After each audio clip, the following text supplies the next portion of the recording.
Hi guys, just down here at Rising Suns Thai Boxing Gym, Newport Beach.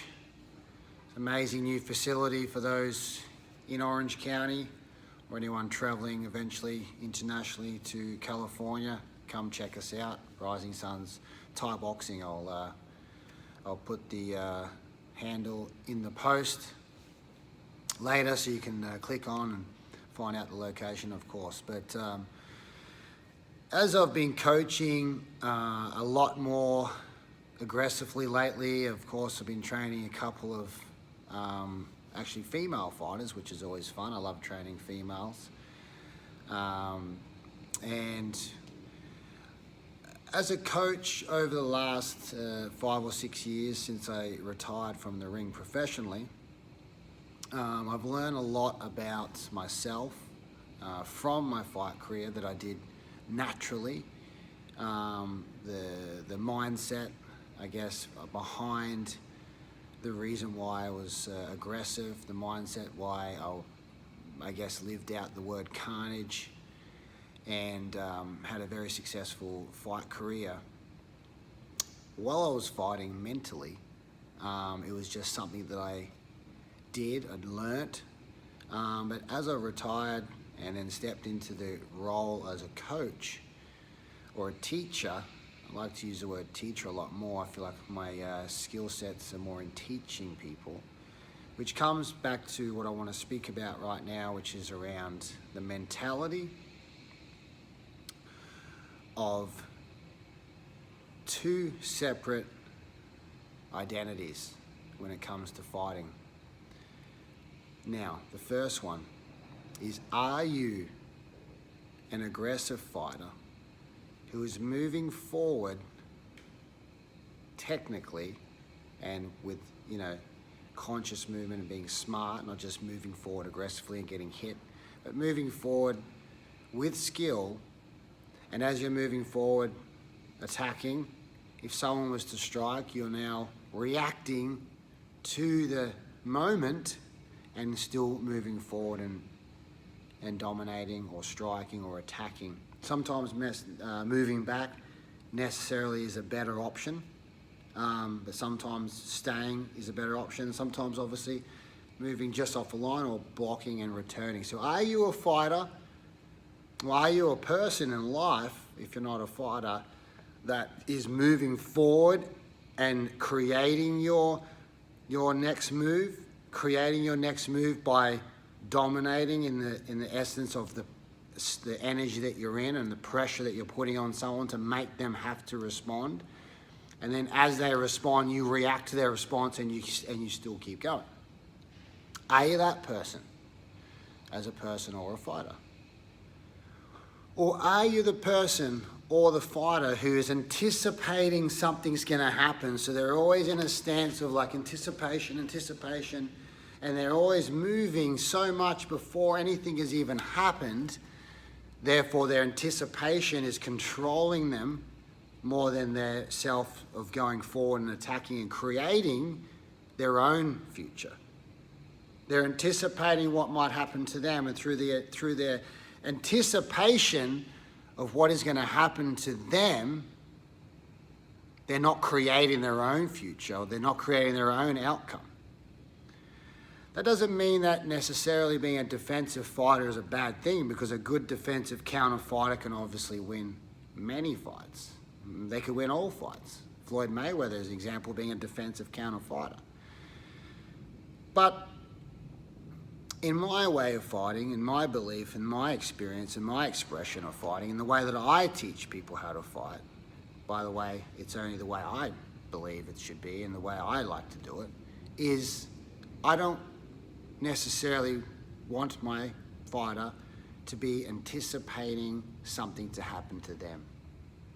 I don't want my student in life to anticipate something can happen to me, what something's going to happen to them.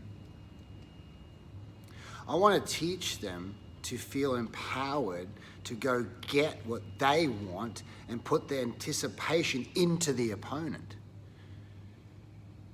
In my fight career, And I only speak about myself as a clear example so you can actually go look at what I've done. I just use my fight career and I talk about myself as an example for you to look and go, there's a reference point. A reference point to look at to go, okay, well, he said it, I've seen it, let's do it. It's reference. It's actually being marked. It's on the board. So I like to teach that I want my fighter, I want my student to engage in creating their own future. If I go upstairs, I'm creating the possibility for a knockout, or I'm creating the possibility for another opening. So therefore, I'm creating my own outcome. I'm not anticipating the outcome and then reacting to that and then trying to maybe catch them or strike them, because obviously you can counter people and win fights and knock them out. Of course you can do that. Counter fighting is great. But counter fighting in an offensive state versus a defensive state is what I want you to be and where I'm talking about today.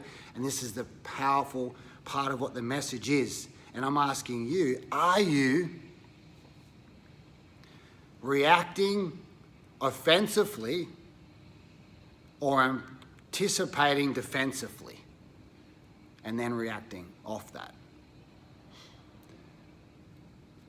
Carnage training. This is what you're going to get from carnage training. I will teach you defense, and I will teach you counter striking. But firstly, I will teach you to engage. I will teach you to create.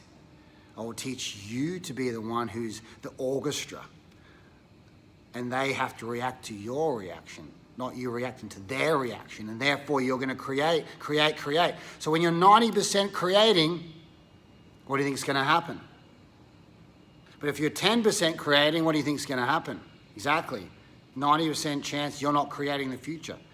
But if you're 90% creating, you've got 90% more of a chance that you're creating the future and 10% chance that you're not. But that's okay, because in those 10% that you're not, you're doing what's required to still move and stay alive and still win. So for those who are still listening to this message at 7 minutes and 30, because it's a long message for Instagram these days, because everyone has the attention span of 30 seconds, you'll get the gold. And I'm okay with that. So, let's do it. Let's get after it. If you want to learn this skill, I'm available. If you're a fighter and you want to become a champion, I'm available. I can teach you. I have the formula. I have the formula for being a champion multiple times. I have the formula. Mindset, mentality, and the skills. I have the formula. If you want that formula, hit me up. If not, take this formula and run with it yourself. The small part that I gave you today around mentality and mindset and who are you, and are you going to be the attacker or are you going to be the defender?